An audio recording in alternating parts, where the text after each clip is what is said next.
നമുക്കൊരു അമ്പലത്തിൽ പോയിട്ട് വരാം, വാ. കേരളത്തിലെ 108 പുരാതന ശിവക്ഷേത്രങ്ങളിൽ ഒന്നാണ് വടേശ്വരം ശിവക്ഷേത്രം.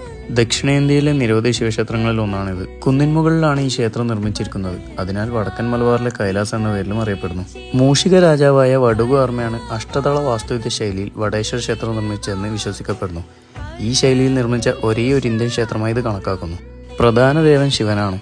അതേസമയം ശാസ്താവ്, ദക്ഷിണാമൂർത്തി തുടങ്ങിയ ശിവനുമായി ബന്ധപ്പെട്ട മറ്റ് ദേവതകളെയും ആരാധിക്കുന്നു. മലബാർ ദേവസ്വം ബോർഡാണ് ക്ഷേത്രത്തിന്റെ ഭരണം നടത്തുന്നത്.